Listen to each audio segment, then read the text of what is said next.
তাই অপরাধ কারোর ক্ষমা করে না, অপরাধ ভগবানকেও ছাড়েনি। আজ একটুখানি বলি, যখন কৃষ্ণ 125 বছর বয়সে জরাব্যাধের তীরে দেহত্যাগ করলেন, সেই সময় নারদ এসে, চাচ্ছে মায়েরা শুনবে, এদিক ওদিক তাকাবেন না, আমার দিকে তাকান। নারদ এসে জিজ্ঞাসা করছে, হে কৃষ্ণ, তুমি তো ভগবান, তুমি সঠিক ভগবান না রেডিমেড ভগবান, একটু বলো তো। ভগবান বললেন, কেন? তার নারদ বলছে, তুমি যদি ভগবান হবে তা সামান্য জরাব্যাধের তীরে তুমি দেহত্যাগ করলে কেন? তুমি তো ফু দিয়ে উড়িয়ে দিতে পারতে, তুমি দেহত্যাগ করলে কেন? তখন গোবিন্দ বললেন, নারদ, আমি পূর্ব জন্মে ত্রেতা যুগে রাম অবতারে বালিকে নৃশংসভাবে হত্যা করেছিলাম। তাই বালির পুত্র অঙ্গদ পিতৃহত্যার প্রতিশোধের জন্য আমার কাছে এসে বলেছিল, হে প্রভু, তুমি যেমন আমার পিতাকে নৃশংসভাবে হত্যা করেছো, কথা দাও যেন আমার হাতে তোমার মৃত্যু হয়। গোবিন্দ বলেছিল, এ যুগে হবে না, আগত দাপর যুগে কৃষ্ণ অবতারে আমি ভগবান কৃষ্ণ হয়ে জন্মগ্রহণ করব, আর তুমি হবে জরাব্যাধ, আর তোমার হাতেই আমি দেহত্যাগ। তো গোবিন্দ বললেন, নারদ বললেন, গোবিন্দ তুমি কি কোনো অপরাধ করেছ? গোবিন্দ বললেন, আমি অপরাধ করিনি, আমার বংশ করেছে।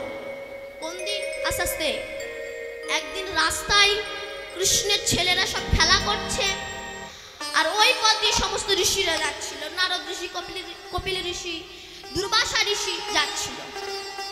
আর সেই সময় কৃষ্ণের একটা ছেলে আর একটা ছেলে শাম্বকে ডেকে বলছে, আয়, তুই তো মেয়েদের মতো দেখতে, তা ওকে বেশ মেয়েদের মতো করে সুন্দর করে সাজিয়ে, শাড়ি টাড়ি পরিয়ে সুন্দর করে সাজিয়ে, পেটের ভিতরে কিছু ন্যাকড়া চোকড়া ঢুকিয়ে দিয়ে সেই ঋষিদের সামনে এসে বলেছিল, এটা আমাদের ভগ্নী, বলুন এর পেটে কি সন্তান আছে, ছেলে না মেয়ে? সমস্ত ঋষিরা সবাই হাসছে, বাচ্চা ছেলে। কিন্তু দুর্বাসা, সরে যা, কিছুতেই সরে না, না তুমি বলে দাও আমার পেটে কি সন্তান আছে। দুর্বাসা বলল, যা, তোর গর্ভে যা আছে তা তোর বংশ ধ্বংস হয়ে যাবে। খুলে দেখে কিনা ওই ন্যাকড়া চেকড়া একটা মুষালে পরিণত হয়েছে। দাদু উগ্রসেনের কাছে ছুটে গিয়েছে, দাদু, এই ঋষির সঙ্গে ইয়ার্কি মারতে গিয়ে পেটের ন্যাকড়া চোকড়া মুষালে পরিণত হয়েছে। সর্বনাশ! দুর্বাসার কথা, যা, এটাকে গিয়ে পাথরে ঘষে দে। পাথরে ঘষেছিল, কিসের সৃষ্টি হয়েছিল? নল খাগড়ার। আর ওই যে বাকি যে অংশটা সেটাকে ধরতে পারছে না, সেটাকে প্রভাসের তীরে ছুঁড়ে ফেলে দিয়েছিল। আর একটা বোয়াল মাছ ওই পাথরটাকে, মুষলটাকে গিলেছিল। এক জেলে ওই মাছকে ধরে নিয়ে গেল, যখন পেট কাটলো ওই মুষলটাকে পেল, মুষলটাকে রাস্তায় ছুঁড়ে ফেলে দিল। আর জরাব্যাধ ওই মুষলটাকে পেয়ে তীরের যে ফলক মানে তীরের সামনে যে ত্রিকোণার মতো ধারালো যে বস্তুটা থাকে, ওই তৈরি করে সোজা চলে এলেন প্রভাসের তীরে। আর এসে দেখছেন গোবিন্দ নিম গাছের ডালে বসে পা দোলাচ্ছে, আর গোবিন্দের চরণটা লাল টুকটুক টক টক টক করছিল। জরাব্যাধ পাখি ঠোঁট মনে করে তীর মেরেছে, আর সেই তীরেই আমার গোবিন্দ দেহত্যাগ করেছে। অনেকে বলে কৃষ্ণ 125 বছর বয়সে যখন জরাব্যাধের তীরে দেহত্যাগ করেছিল, তাকে নাকি সপ্তাহন করা হয়েছিল। ভুল। তিনি অক্ষয়, অক্ষয়, অবিনেশ্বর। তিনি জন্মায়ও না, মরেও না, যুগে যুগে আসে আর যায়। কেন? যদা যদা হি ধর্মস্য গ্লানির্ভবতি ভারত অভ্যুত্থানম ধর্মস্য তদাত্মানাং সৃজন্ম পরিত্রাণায় সাধুনাং বিনাশায় চ দুষ্কৃতা ধর্ম সমস্তপনার্থায় সম্ভাবামি যুগে যুগে। সাধুদের পরিত্রাণ দেওয়ার জন্য, ভক্তদের উদ্ধার করার জন্য, অভক্তদের বিনাশ করার জন্য তিনি যুগে যুগে আসে আর যায়। তাহলে এই কৃষ্ণ এতে 125 বছর বয়সে জরাব্যাধের তীরে দেহত্যাগ করলেন, কিন্তু রাধারানী গেল কোথায়? যখন কৃষ্ণ 125 বছর বয়সে জরাব্যাধের তীরে দেহত্যাগ করলেন, স্বর্গ থেকে স্বর্ণ রথ এলো, গোবিন্দ উঠলেন, রাধারানী অষ্টসখীকে নিজের দেহের মধ্যে নিয়ে কৃষ্ণের দেহে বিলীন হয়ে গেল। এক দেহ ধারণ করে গোলক বৈকুণ্ঠ ধামে চলে। এবার কৃষ্ণ যখন চলে গেলেন, কৃষ্ণ শূন্য পৃথিবী মানে ধর্ম শূন্য পৃথিবী। যে দেশে কৃষ্ণ নাই সে দেশে ধর্ম নাই, তেমনি যে দেহে কৃষ্ণ নাই সে দেহ ধর্ম নাই। ধর্ম শব্দের অর্থ কি? ধারণ করে রাখা। কাকে? গুরু গোবিন্দের চরণ যে পক্ষে ধারণ করে রাখতে পেরেছে সে প্রকৃত ধর্ম করছে। এইবার এই ধর্ম শূন্য পৃথিবী, নারদ ঋষি মনে মনে ভাবলেন কৃষ্ণ শূন্য পৃথিবী অর্থাৎ ধর্ম শূন্য পৃথিবী, এই ধর্ম শূন্য পৃথিবীটাকে আমি একটু পর্যটন করে আসি। এই বলে নারদ ঋষি চলেছেন কৃষ্ণ নাম গাইতে গাইতে সারা পৃথিবীটাকে পর্যটন করার জন্য। হরে কৃষ্ণ নাম গাইতে গাইতে চলেছে। তাহলে চলুন আমরা একটু হরে কৃষ্ণ নাম গাই। কি সবাই গাইবেন তো মা? গাইবেন তো? সত্যি কথা বলছেন? তোমাদের কি বদন নাই, মানে মুখ নাই? গাইবেন তো? সত্যি কথা বলছেন? সত্যি কথা বলুন, নইলে কিন্তু আমি সত্যি মিথ্যে প্রমাণ করে দেবো। গাইবেন তো? সিরিয়ালের দিব্যি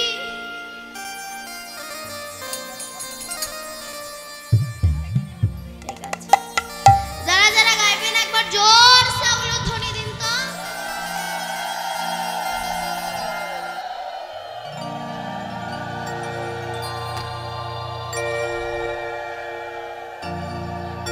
এখনো দিচ্ছে? আমি বললাম কি, আপনারা করলেনটা কি? আমি বললাম যারা যারা গাইবেন না তারা উলুধ্বনি দেন। আপনারা উলুধ্বনি দিতে শুরু করে দিলেন, তার মানে আপনারা গাইবেন না।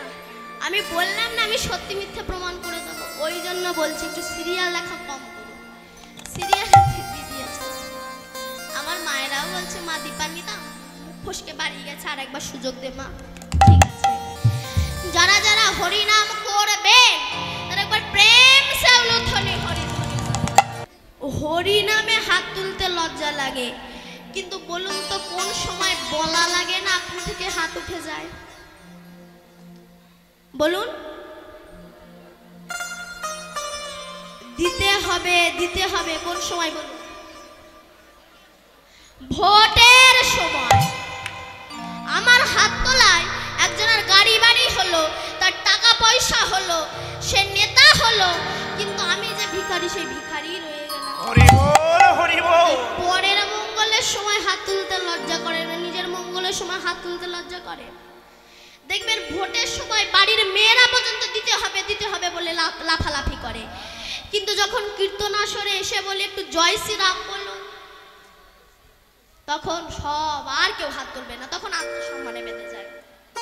কি তাই তো? কেন? অনেকে বলে রাম নাম পাটিবাজি কথা। না, প্রভুর নাম কোনটা পাটিবাজি কথা হলো? বলো, যে একটু হরিবল বলতে বলি, হাত তুলতে বলি, তখন আত্মসম্মানে বেঁধে যায়। দেখুন প্রমাণ দেখিয়ে দিই, সবাই মিলে বলুন তো, নিতাই গৌর হরিবল। তাই নারদ ঋষি বৃন্দাবনে এসে ভক্তি মহারানী জ্ঞান আর বৈরাগ্যের অবস্থা দেখে মনে মনে ভাবছে এই কলির মানুষকে আমি উদ্ধার করব কি করে, এরা উদ্ধার হবে কি করে।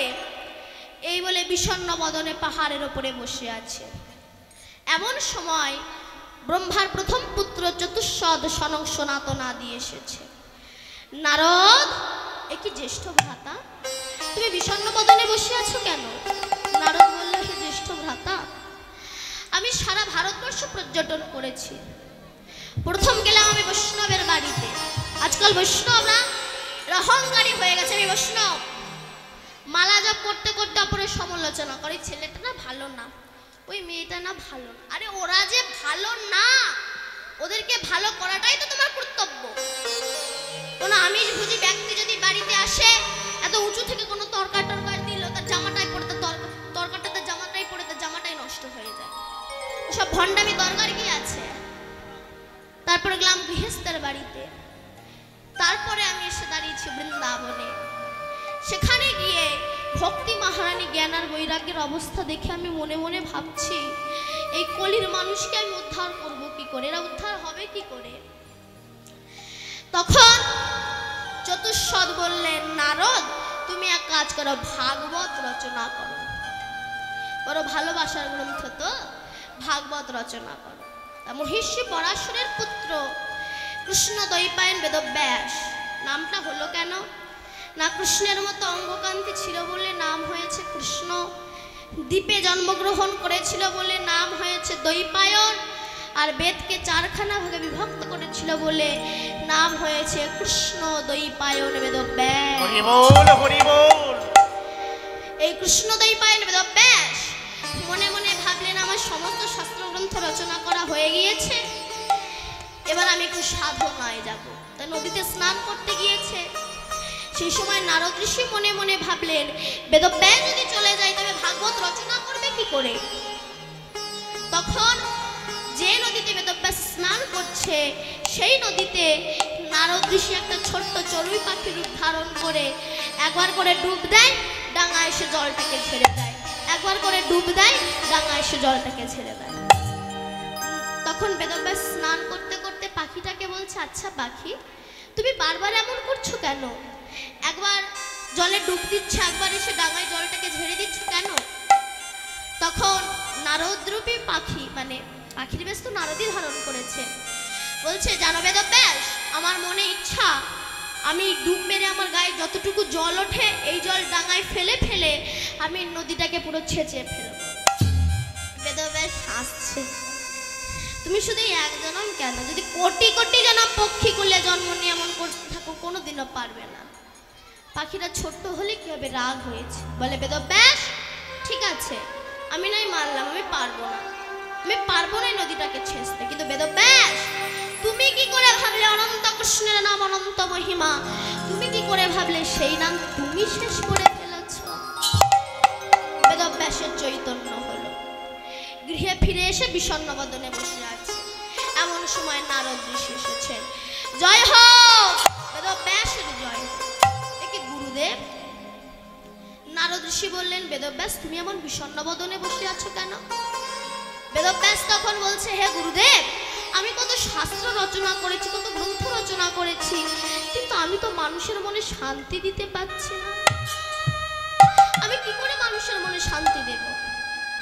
নারদ ঋষি তখন বলেছিল, বেদব্যাস শোনো, ধরো তুমি খুব সুন্দর একটা নৌকা তৈরি করেছো, নৌকাটা খুব সুন্দর করে সাজিয়েছো, রং করেছো, সবকিছু করেছো, কিন্তু নৌকায় একটা বস্তু দাওনি। কি দাওনি? হাল দাওনি। তা তুমি যখন নৌকা নিয়ে যাত্রী এপার থেকে ওপারে পারাপার করবে, নৌকা হাওয়া একবার এদিকে যাবে একবার ওদিকে যাবে, তুমি ধরে রাখতে পারবে না বেদব্যাস। তাই তুমি শাস্ত্র গ্রন্থ রচনা করেছো বটে, তবে ভালোবাসার দ্বারা কোনো শাস্ত্র বা গ্রন্থ তুমি রচনা করো, তাই তুমি নিজেও শান্তি পাচ্ছ না আর অপরকেও শান্তি দিতে পারছো। তুমি এক কাজ করো, ভাগবত গ্রন্থ রচনা করো, বড় ভালোবাসার গ্রন্থ। তখন বেদব্যাস বলে গিয়েছিলেন আর গৌরীপুত্র গণেশ লিখে গিয়েছিলেন, এই ভাগবতের সৃষ্টি হয়েছিল। এবার ভাগবতটা দান করবেন কার কাছে, একটু মন দিয়ে শুনে, এগুলো দরকার আছে। ভাগবতটা দান করেছিল কার কাছে? শুকদেবের কাছে। কিন্তু শুকদেবের তো তখনও জন্ম হয়নি, সবে স্টার্টিং পিরিয়ড। আসতে নারদ একদিন দুর্গার কাছে গিয়েছে, মামি ও মামি। দুর্গা বলছে, কি হয়েছে রে নারদ? নারদ তখন গিয়ে বলছে, মামি মামা তোমাকে ভালোবাসে। বলে, হ্যাঁ ভালোবাসে। তা কতটা ভালোবাসে, তার ডিজাইনটাকে একটু ক্লিয়ার করে বলো তো। এখন কোনো মামি কি বলতে পারে তার মামা বলতে পারে? বলে, না না খুব ভালোবাসে। নারদ বললেন, না মামি, মামা তোমাকে একটুও ভালোবাসে না। কেন? যদি ভালোবাসতো শ্মশান ওই 5টা মাথার উপরে বসে ধ্যান করে, 5টা মাথা তবে কার? দুর্গা বললে, তা তো জানি না, 5টা মাথা কার? নারদ বলে, না বাবা বলবো না, সংসারে অশান্তি লাগবে। ও কিন্তু বাধাতেই গেছে। দুর্গা বলল, বল না। নারদ বলছে, শোনো মামি, মামা তোমাকে বিয়ে করার আগে 5টা মেয়েকে ভালোবাসত, তারা মরে গেছে। তাই মামা তাদের মাথার উপরে বসে বসে ধ্যান করতে, তুমি এমন ছিলে, তুমি এমন ছিলে। এই কথা যদি কোনো বউ শোনে, সে তার স্বামীর পোস্টমর্টম না করে ছাড়বে না। আর এই কথা শুলে মাথায় উকুন না থাকলেও চুলকাবে না। দুর্গা বলল, যা নারদ, আমি দেখছি, আসুক আজ। এইবার নারদ শ্মশানের ওপর দিয়ে যাচ্ছে, শিবের সঙ্গে দেখা। বলছে, মামা মামা, ও মামা, মামি তোমাকে এক্ষুনি বাড়ি যেতে বলেছে। শিব বলছে, এই সময় তো বাড়ি যাওয়ার কথা না, তুই কি কোনো ভুল বাঁধিয়ে এলি? বলে, না না, মামি তোমাকে ডেকেছে, তাড়াতাড়ি বাড়ি যাও। শিব যেই বাড়ি এসেছে, দুর্গা একেবারে গেল। শিব বলে, দুর্গা, ও দুর্গা। দুর্গা তখন বলছে, তো দুর্গা দুর্গা করতে হবে না, আগে বলো শ্মশানে ওই 5টা মাথার উপরে বসে তুমি ধ্যান করো, এই 5টা মাথা কার? শিব তখন বলছে, ও দুর্গা, তুমি তো রেগে যাচ্ছ কেন? বলে, না, আগে তুমি বলো এই 5টা মাথা কার? শিব তখন বলছে, শোনো দুর্গা, তুমি রাগ করো না, শোনো, তুমি যতবার পৃথিবীতে জন্মগ্রহণ করেছো আমি তোমাকে স্ত্রী রূপে পেয়েছি, আর যতবার তুমি মারা গেছো তোমার ওই মাথাগুলোকে নিয়ে আমি ধ্যান করেছি। দুর্গা বলল, তা ভালো, আমি এতবার মরলাম, তুমি একবারও মরনি। শিব বলল, না। কেন? অতত্ত্বজ্ঞ ব্যক্তির মৃত্যু হয়, তত্ত্বজ্ঞ ব্যক্তির মৃত্যু হয় না। হরি বল, হরি বল। ব্রহ্ম সত্তা যে ধারণ করে রাখতে পারে না, স্ত্রী সত্তা যে ধারণ করে রাখতে পারে না, তাকে প্রকৃত বৈষ্ণবী বলা যাবে না। বৈষ্ণব কাকে বলবে? আপনি ব্রহ্ম মুহূর্ত উঠে স্নান করুন, স্নান করে পদ্মাসনে বসে যান। পদ্মাসনে বসে গিয়ে কুলকুলন্ডিনী শক্তিকে জাগ্রত করে মণিপুর, মূলাধার, আগ্রা চক্র, সতীশ্বনকে ভেদ করে 21,600 শ্বাসকে কন্ট্রোল করে 7 ফোঁটা রক্ত ভিয়ান করে যে 1 ফোঁটা শক্তিবিন্দু তৈরি হয়, যেটাকে ব্রহ্মবস্তু বলা হয়, সেটাকে নিম্নগামী বাদ দিয়ে শ্বাসের দ্বারা যিনি ঊর্ধ্বগামী করে শত সহস্র পদে ধারণ করে রাখতে পারে, মহাজন তাকেই বৈষ্ণব বলেছে। হরি বল, হরি বল। কেন? নারীকে কেমন ভাবে দেখবে? যেমন ভাবে দেখেছিল মহাপ্রভু চণ্ডীদাস, জয়দেব কবি, এমন ভাবে দেখো। কেন? নারীর সৃজন অতিশয় কঠিন, কেবা বুঝিবে, তাই বুঝিতে অবদূরে না বিধি সম্মিত একই ভাণ্ডে রয়। নারীর বক্ষ সঞ্চিত শোভা দর্শন করে সেই নারীর স্বামী মৃত্যুর পথে ধাবিত হয়, আর সেই বক্ষ সঞ্চিত সুধা ধারা গ্রহণ করে সেই নারীর গর্ভের সন্তান জীবন ধারণ করে। তাহলে একই বস্তু দেখে কেউ নরকে যাচ্ছে, আবার কেউ জীবন ধারণ করছে। তাই নারীর সৃজন অতিশয় কঠিন, কেবা বুঝিবে, তাই বুঝিতে অবধি জনা বিধি বিসম্বিত একই ভাণ্ডে। এবার এই কথা যখন বলছে, এই তত্ত্ব কথা শুনতে শুনতে দুর্গা ঘুমিয়ে পড়েছে। যেই না দুর্গা ঘুমিয়ে পড়েছে, সেই সময় ওই নিম গাছের ডালে বসেছিল একটা শুক পাখি। শিব যেই চোখ খুললেন, সেই সময় দেখলেন দুর্গা ঘুমিয়ে পড়েছে। আর শিব দুর্গাকে বলেছিল, দুর্গা, আমি যখন তত্ত্ব কথা বলবো তুমি মাঝে মাঝে একটু মাথা নেড়ো, হ্যাঁ হু করো, তাহলে আমার বলতে ভালো লাগবে। দুর্গা ঘুমিয়ে পড়েছে, তবে হুটা করছে কে? হঠাৎ তাকিয়ে দেখলেন একটা ছোট্ট শুক পাখি বসে বসে ওই কৃষ্ণ কথা শুনছে। তখন শিব ভাবলেন, তাহলে এই তত্ত্ব যে প্রচার হয়ে যাবে, ত্রিশূল নিয়ে ছুটে গেলেন মারবে বলে।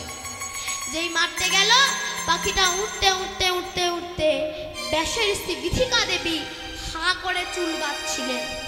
পাখিটা উঠতে উঠতে উঠতে উঠতে গিয়ে মায়ের গাল থেকে গর্ভে প্রবেশ করেছে।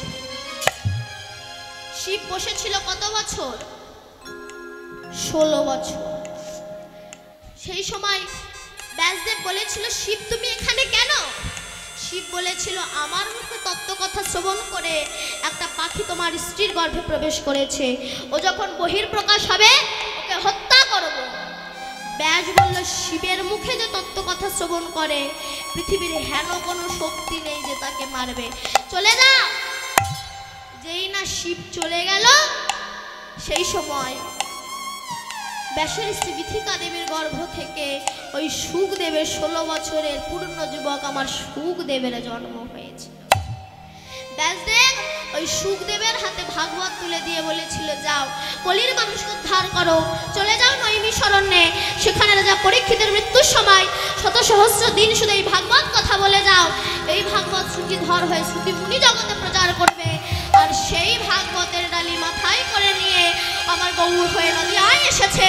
ও কলির মানুষ একবার হরিনাম করো, হরে কৃষ্ণ নাম করো, বলো হরে কৃষ্ণ হরে কৃষ্ণ। ওই রূপে যে একবার নয়ন দিয়েছে, তার সব কিছু ওই চরণে সঁপে দিয়েছে। তাই কৃষ্ণ বলে যদি একবার কাঁদা যায়, গৌর বলে যদি একবার কাঁদা যায় না, দেখবে কত শান্তি, কত ভালোবাসা পাওয়া যায়। গৌর বলে যে একবার কাঁদতে পেরেছে, এই জগতে ভগবান ছাড়া আপন কেউ হতে পারে না মা। এই জগতে যে আপনাকে ভালোবাসবে স্বার্থের জন্য ভালোবাসবে, কিন্তু আমার গৌর হরি তার চরণে যে একবার প্রাণ অর্পণ করেছে, তাকে আমার গৌর হরি নিজের করে নেয়, নিজের কাছে টেনে নেয়। যদি একবার প্রাণ দিয়ে তাকে ভালোবাসা যায়। একটুখানি আমি ছোট করে বলি, কিবট মাঝি মাধব নামে একজন মাঝি ছিলেন। এই মাঝির স্ত্রী মাধবকে বলছে, স্বামী শুনে রেখে দাও, আমি কিন্তু সতী নির্ভর করতে পারবো না। কেন না আপনারা জানেন, রামচন্দ্রের চরণ স্পর্শে অহল্যা পাশানি মানবিনী হয়ে গিয়েছিল না, জানেন? সেই কথা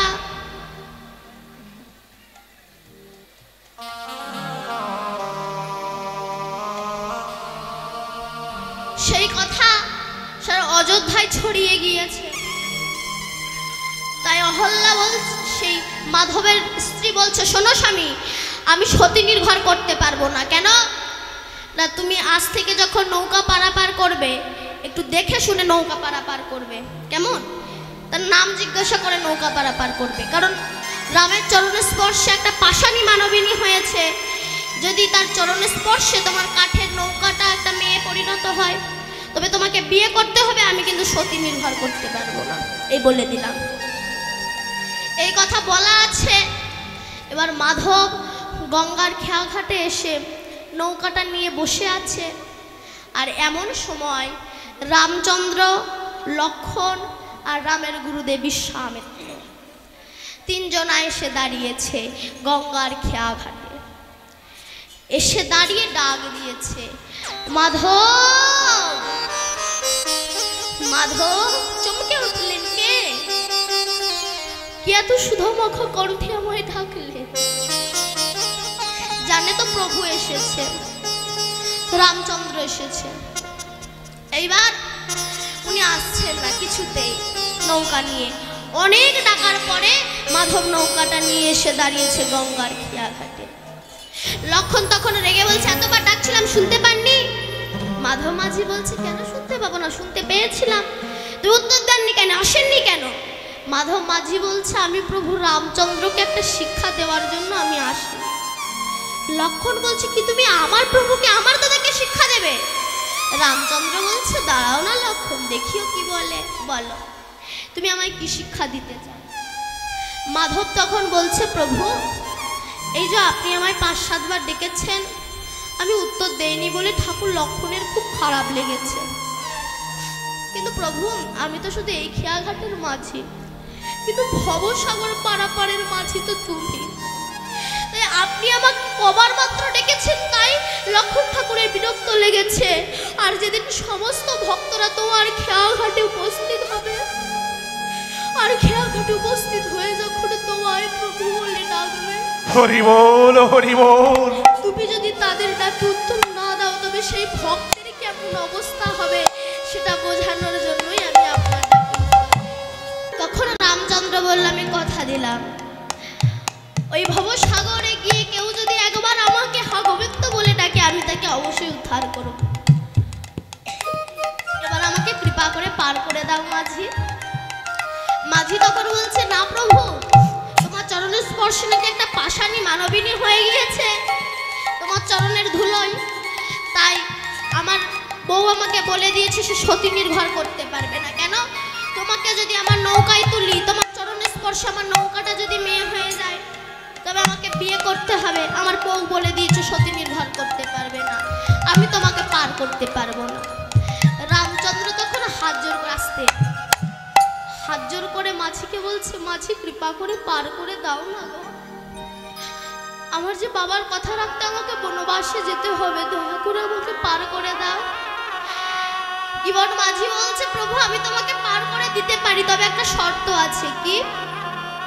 বলে, প্রভু তোমাকে আমি নিজের হাত দিয়ে তোমার চরণটাকে আগে ধুয়ে দেব, সেই চরণ ধুয়ে দেওয়ার পরে তারপরে তোমায় আমি নৌকায় তুলব। লক্ষণ বলছে, আচ্ছা তুমি যদি আমার দাদার চরণ ধুয়ে দাও, তারপরে যদি আবার হেঁটে আমার দাদা নৌকায় ওঠে, আবার তো পায়ে ধুলো লেগে যাবে। তখন মাধব মাঝি বলছে, প্রভু লক্ষণ ঠাকুর আপনি বড্ড রাগী, যারা রাগী তাদের বুদ্ধি কম, আমি কি প্রভুকে পায়ে হেঁটে যেতে দেবো? আমি তো প্রভুকে কাঁধে করে নিয়ে যাব। এই বলে জল ছেঁচে যে কাঠের বাক্স সেটাকে দিয়ে বলেছে, প্রভু এর উপরে দাঁড়া, গঙ্গার জল এনে চরণটা ধুয়ে দেবে তো? নয়ন জলে মাধব মাঝি গোবিন্দের রাঙা চরণটাকে ধৌত করে দিয়েছে। কেন?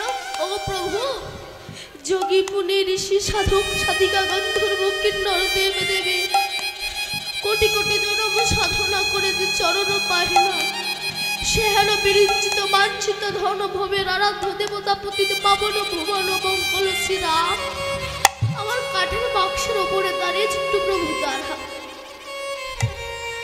এই বলে এই মাধব মাঝি পূর্বজন্মে ছিল একটা কচ্ছপ।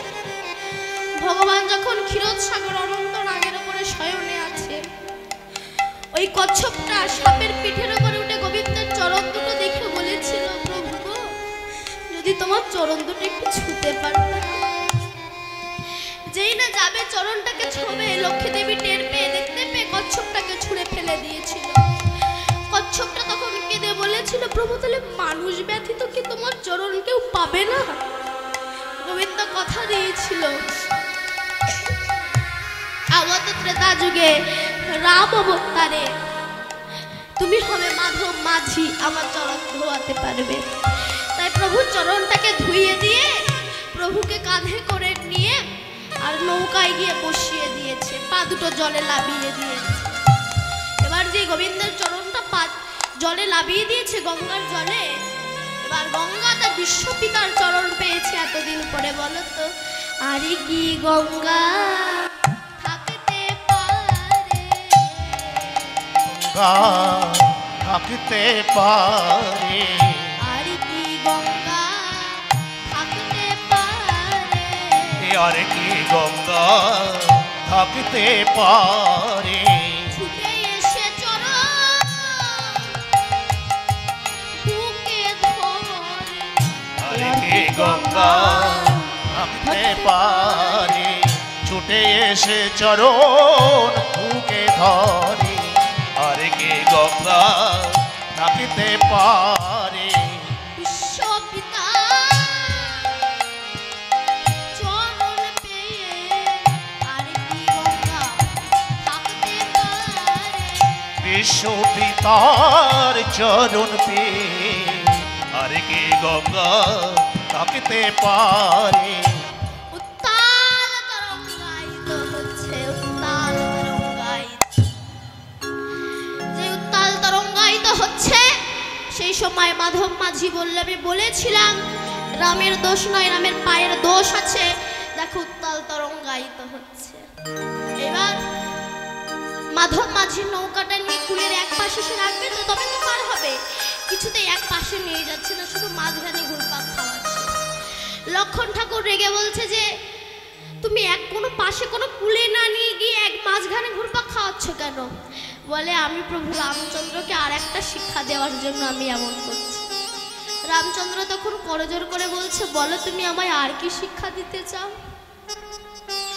তখন রামচন্দ্র মাধব মাঝি বলছে, প্রভু যখন ভক্তরা তোমার নৌকায় উঠবে ভবসাগর পার হওয়ার জন্য, সেই সময় তুমি যদি তাদেরকে পার না করে আমার মাহারপাকে হাবুডুবু খাওয়াও, তাহলে সেই ভক্তদের কেমন হবে?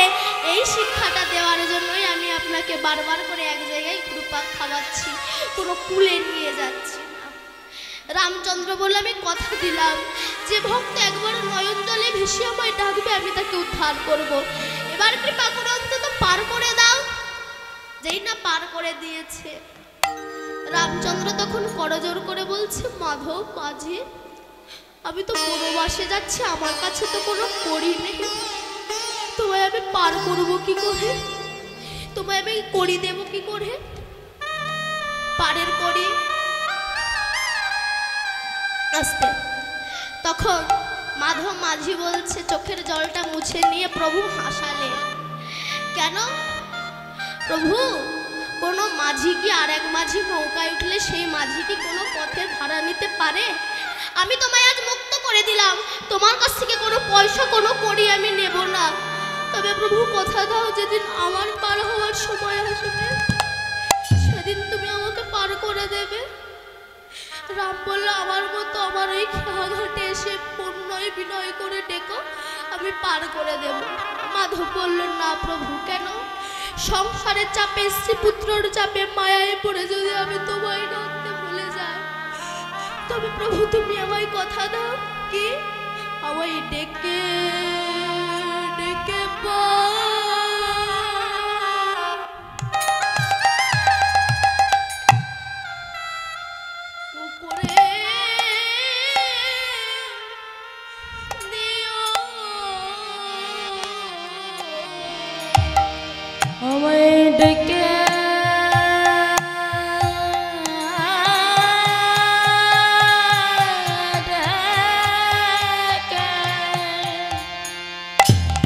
पर कोने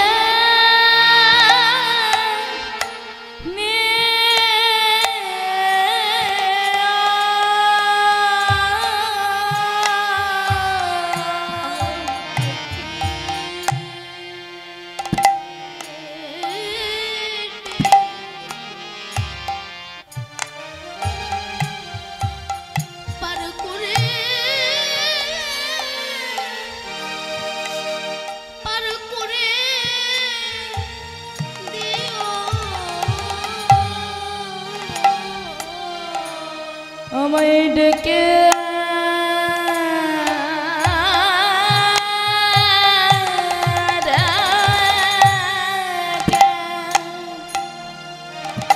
পার করে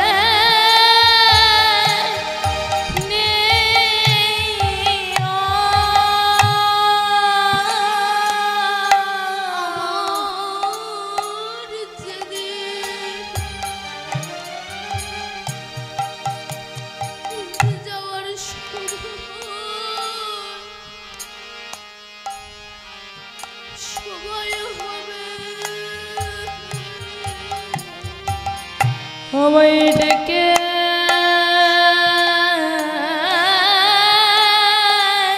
ডেকে পার করে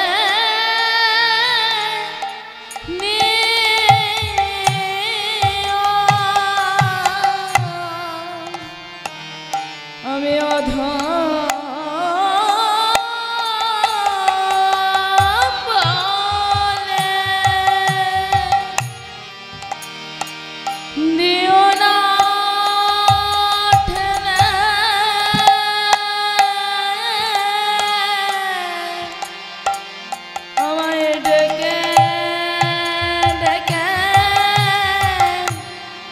पर कोने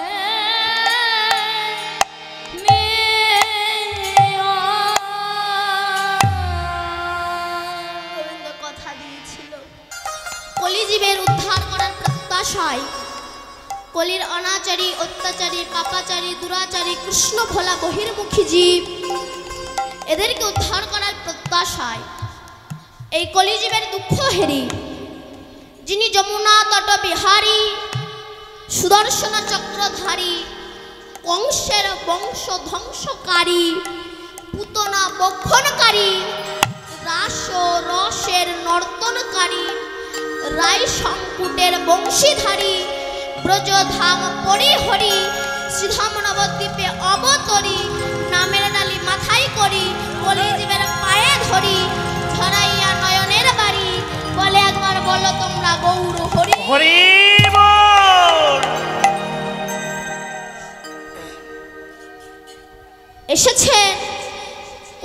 জীবকে উদ্ধার করার জন্য কৃষ্ণ আসতে, কৃষ্ণ গৌর হয়ে আসার পূর্বে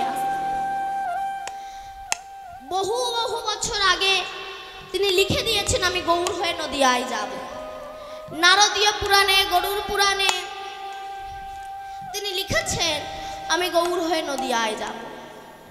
কিন্তু কখন গৌর হয়ে নদিয়ায় যাব না, কলেও প্রথম সন্ধ্যায় গৌরাঙ্গ হহং মহিতলে ভাগীরথী তটরত্নে ভবিষ্যামি শচীসুতা। বলছে কলির প্রথম সন্ধ্যায় মানুষ যখন অমানুষ হয়ে যাবে, মানুষের নৈতিক চরিত্র, জ্ঞান, বিবেক, বুদ্ধি লোপ পাবে, মানুষের স্বভাব দেখে পশু পর্যন্ত লজ্জা পাবে, মানুষকে দেখলে চেনা যাবে না মানুষ পশু না অমানুষ। কেন? কিছুদিন পরে দেখবেন পশু দেখতে চিড়িয়াখানায় যাওয়া লাগছে না, আমাদের আশেপাশে জ্যান্ত জ্যান্ত পশুরা ঘুরে বেড়াচ্ছে। কেন? কলিকালে বাবা মাকে ভাত দেবে না, বাবা মার বংশের সঙ্গে কোনো পরিচয়ই থাকবে না,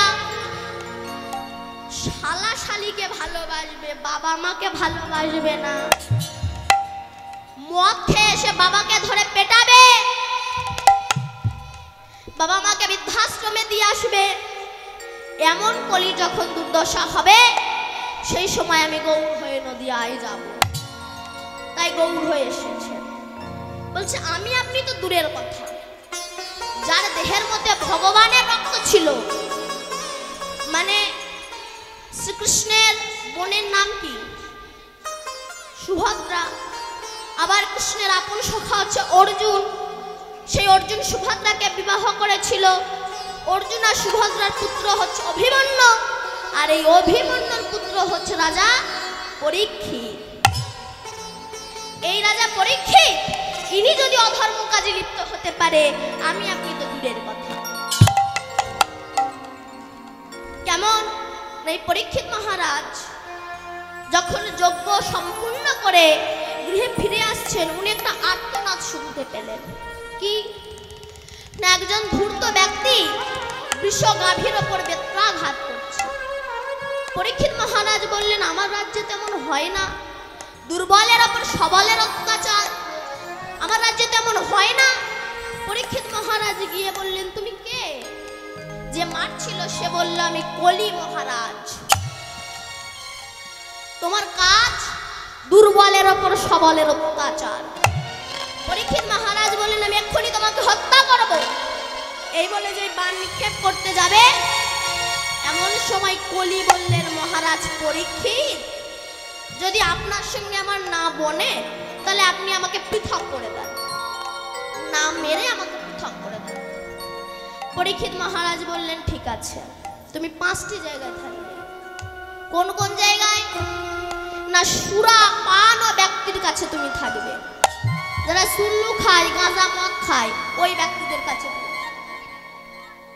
তবে ওকেশনে 2-1বার খেলে অসুবিধা নাই।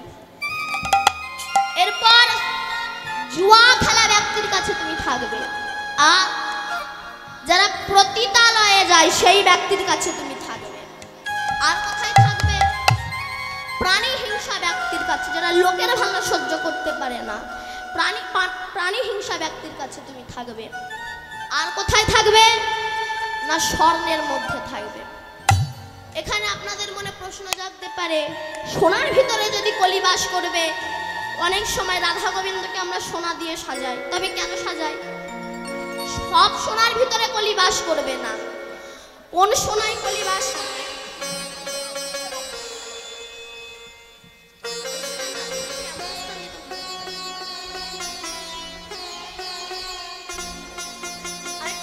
ঘুরতে পারছি না, চারিদিকে ঘুরতে পারছি না।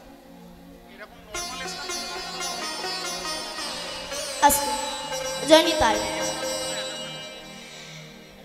বলছে চুরি করা স্বর্ণের মধ্যে কলি বাস করবে। আস্তে আস্তে আস্তে এবার পরীক্ষিত মহারাজ যখন মৃগয়া শিকারে গেলে, উনি একটা মুকুট মাথায় পড়েছিল। মুকুটটা কার বলেন তো? জরাসন্ধের। ভীম যুদ্ধ করে এনে রেখেছিল, কোষাগার থেকে বার করে যখন ওটা মাথায় পড়েছে, কলি বলল, পরীক্ষিত তুমি তো আমাকে 5টি জায়গায় থাকতে দিয়েছ, আগে আমি তোমাকেই ধ্বংস করব। এই বলে মুকুটের মধ্যে প্রবেশ করেছে, আর মস্তিষ্ক কাজ করছে না।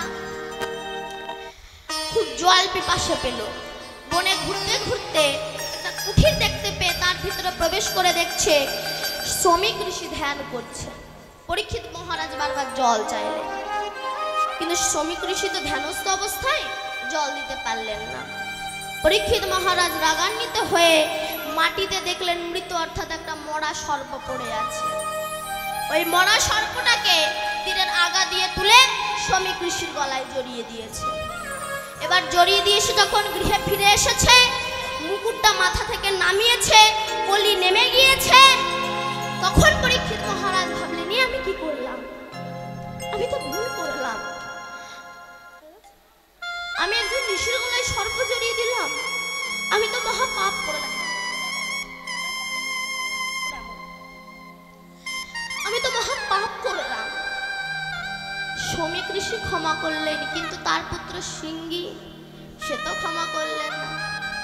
কমণ্ডল থেকে হাতে জল নিয়ে বললেন, যে আমার বাবার গলায় মৃত সর্প জড়িয়ে দিয়ে আমার বাবাকে অপমান করেছে, আমি অভিশাপ দিচ্ছি তার 7 দিনের মধ্যে তার তক্ষক দংশনে মৃত্যু হয়ে যায়। হরি বল, হরি বল।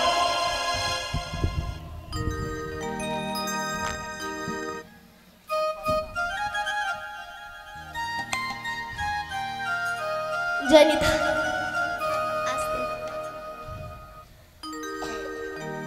সারা জগৎ কম্পিত হলো, কিন্তু পরীক্ষিত মহারাজ ভয় পেলেন না। কেন? উনি ভাবলেন, মানুষ 1 সেকেন্ডের কথা বলতে পারেন, আমি 7 দিন আগে জানতে পেরেছি আমার মৃত্যু 7 দিন পরে গিয়ে হবে। এই 7 দিন আমি প্রাণ ভরে হরি নাম শ্রবণ করব। তত্ত্ব কি?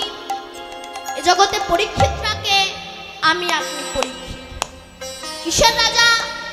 অহংকারের রাজা। আমাদের কিছু থাক বা না থাক, অহংকারটা কম নাই। যার কিছু নাই তার অহংকার আছে। অহংকারের মুকুট মাথায় পরে আমাদের মাথার কাজ করছে না। ঠিক সেই সময় আমাদের ঘরেরই ছেলে পিলেরা রাস্তা দিয়ে যদি কোনো বৈষ্ণব যায়, ওই তীরটা হচ্ছে দেহ আর অগ্রভাগ হচ্ছে মুখ, আর মরা সর্প মানে বাজে কথা ভক্তের গলায়, বৈষ্ণবের গলায় জড়িয়ে দিই। তানারা ক্ষমা করবেন, কিন্তু ভগবান তো ক্ষমা করবেন না। অভিশাপ দিলেন, আমাদের 7 দিনের মধ্যে তক্ষক দংশনে মৃত্যু হবে। এই যে রবি, সোম, মঙ্গল, বুধ, বৃহস্পতি, শুক্র, শনি, এই 7 দিনের মধ্যে কিন্তু সবার মৃত্যু হবে। তক্ষক দংশনে কোন সাপের কামড়ে, কোন তক্ষক সাপের কামড়ে? চৈতন্য চরিতামৃতে কৃষ্ণদাস কবিরাজ গোস্বামী পাদ বলেছেন, দেহের মধ্যে কাম হচ্ছে ফণি, নিরন্তর দংশন করছে, জ্বলে যাচ্ছে পরাণ। আর এই কাম সাপের কামড় খেয়ে আমরা মৃত্যুতে লীন হয়ে যাই, অপরাধ কারণ ক্ষমা করে না। হরি বল, হরি বল। তাই কৃষ্ণ গৌর হয়ে এসেছেন। ও কলির জীব, আর মায়ার পাখি তোমরা হাবুডুবু খেও না, একবার হরি বলে কাঁদো, কৃষ্ণ বলে কাঁদো, তোমরা গৌর ভজ, গৌর নাম, তোমরা গৌর ভজ, তোমরা গৌর ভজ, গৌর ভজ, গৌরী গুণ ভজ, নাম ভজ, তোমরা গৌর ভজ, তোমরা গৌর ভজ, গৌর ভজ, গৌর গুণধাম, নাম ভজ, নাম ভজ, নিত্যানন্দে নাম। গৌর ভজ,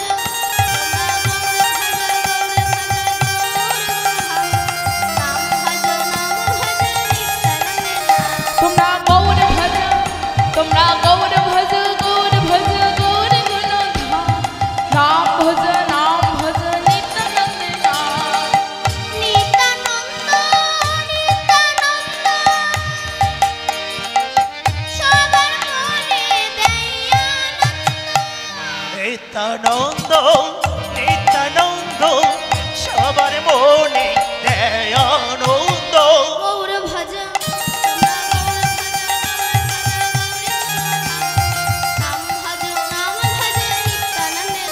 তোমরা গৌর ভজ, তোমরা গৌর ভজ, গৌর ভজ, গৌর গুণধাম, নাম ভজ,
নারদ ঋষি সারা পৃথিবী ভ্রমণ করতে করতে শেষে এসে দাঁড়ালেন বৃন্দাবনে যমুনা কোলে।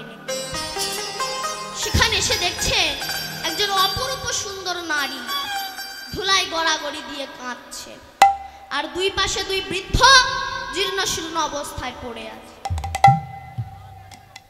নারদ বলল, মা,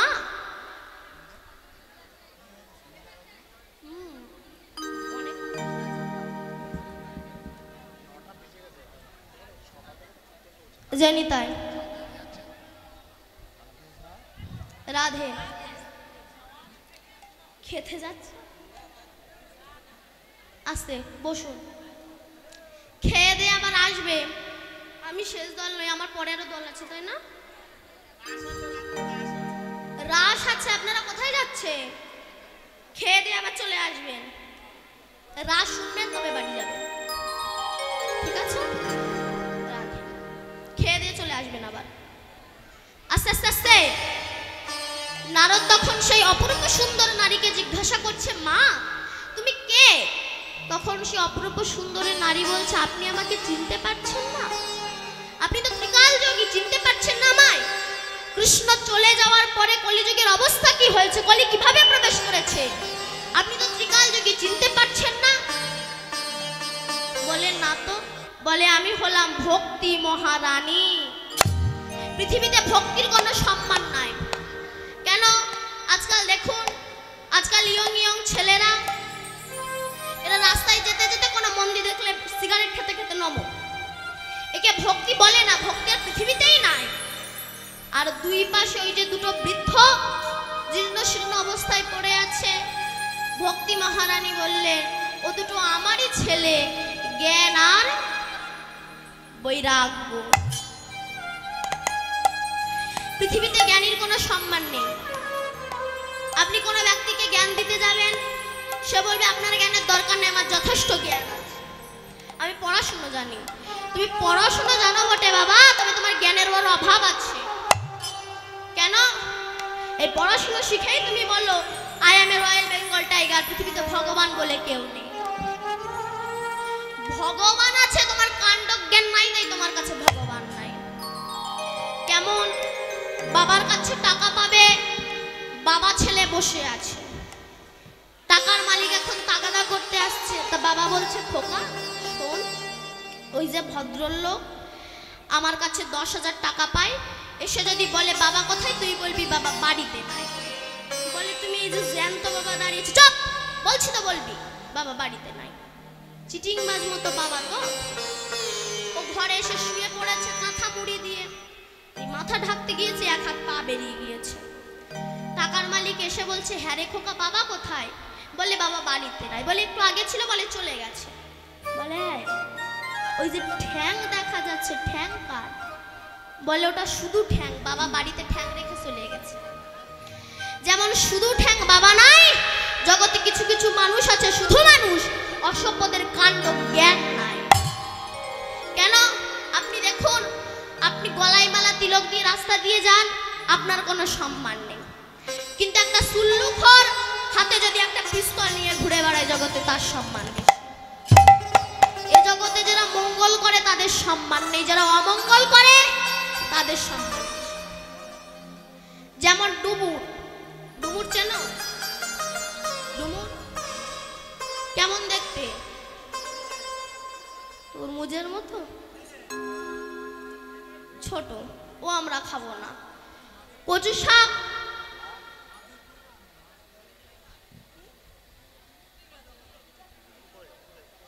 ভালো ভিটামিনও আমরা খাবো না, কিন্তু এই যে ফুলকপি, যা খেলে গোষ্ঠীর গ্যাস্ট্রিক হয়, তাই আমরা 100 টাকা কেজি কিনে খাবো। এ জগতে যারা মঙ্গল করে তাদের সম্মান নেই, যারা অমঙ্গল করে ওদের সম্মান বেশি।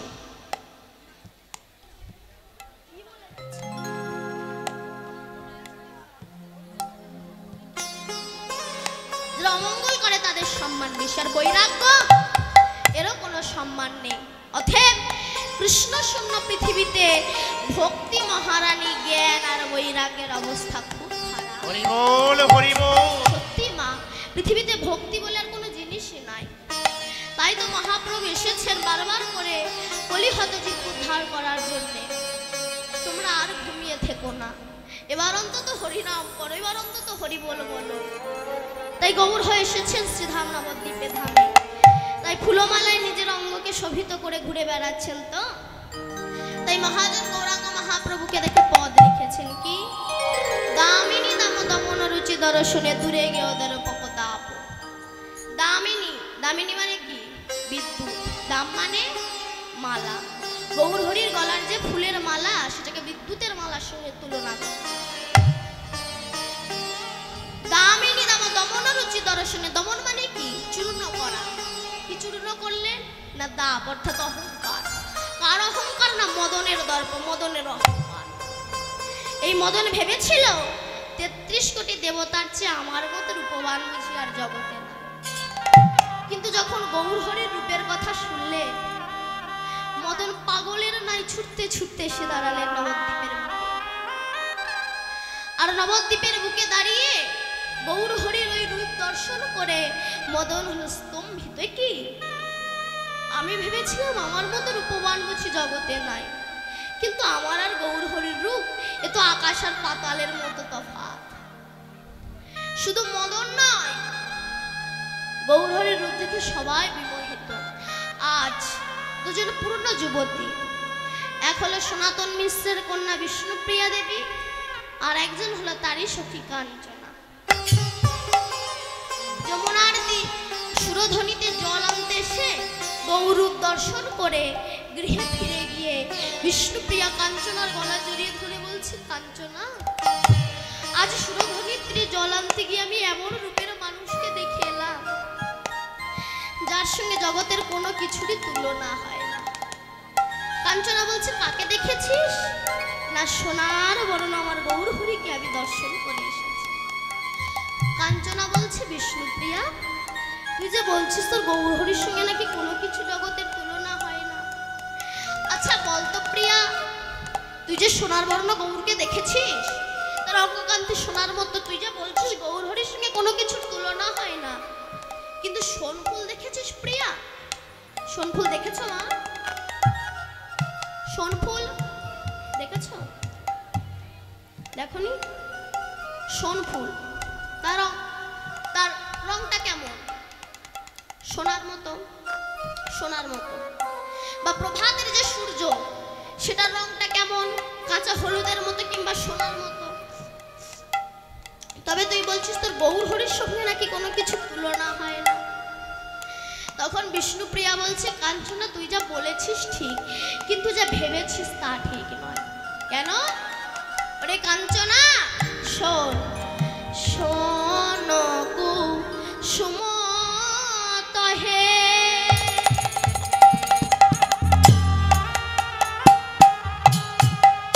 কোন গনি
শান্তার প্রাতারা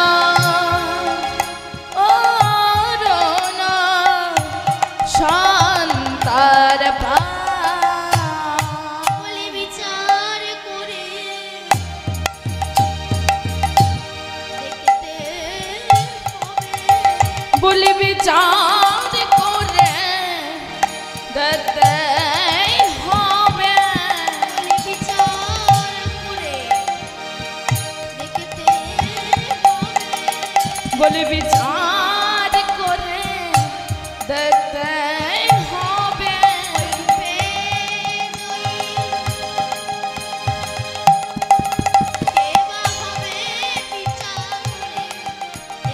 হবে ওই রূপে জয়ী কে বা হবে ওই বিচার করে দেখতে হবে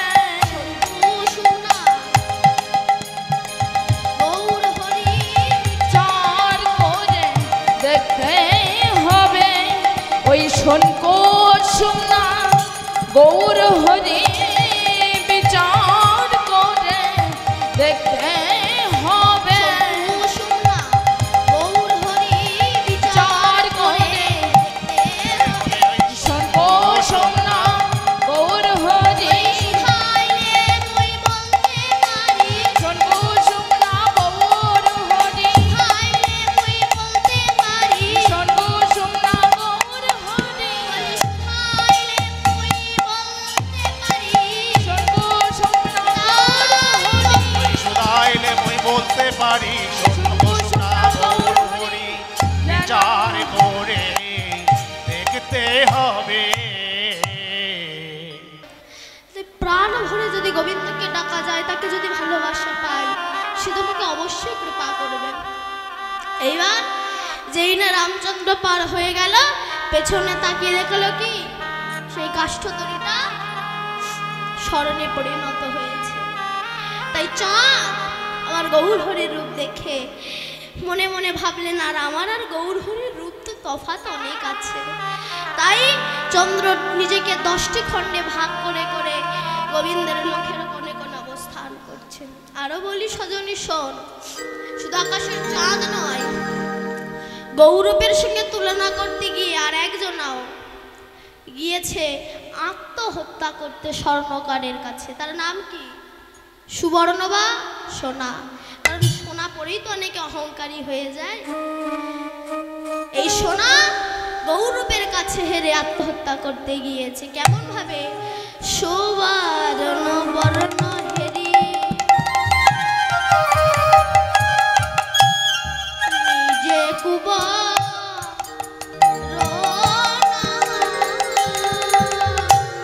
ওরে শোভারা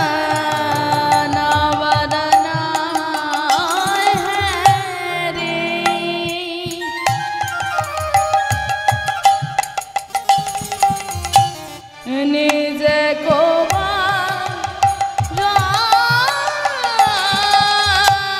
আর মানিয়া কোন মনা সাবে আর মনিয়া কোনো কোনো তাবে নিজ কোন জারি ভস্ম করাইতে আর নিজে তনু জারি অশ্বসব পরাইতে বৈঠল অনাল সস্তাবে আর পৈঠল আনল তার পে বলি প্রাণ আমি রাখবো না হে হে প্রাণ আমি রাখব না হে ওই গৌর রূপে কাছে হেরে প্রাণ আমি রাখব না হে ওই গৌরবের কাছে হেরে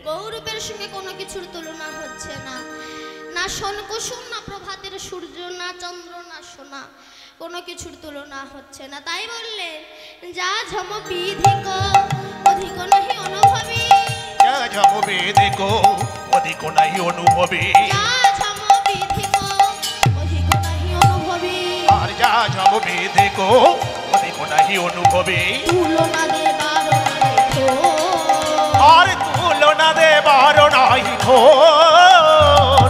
জগদানন্দন কহু কহু কতুলনা কহু, জগদানন্দনে কহু কহু তুলনা বহু, নিরুপম গৌর কিশোর তাহা মরি, জগদানন্দনে কহে বহু বহু তুল নিরূপম গৌর কিশোর, আহারে নিরূপম গৌর কিশোর।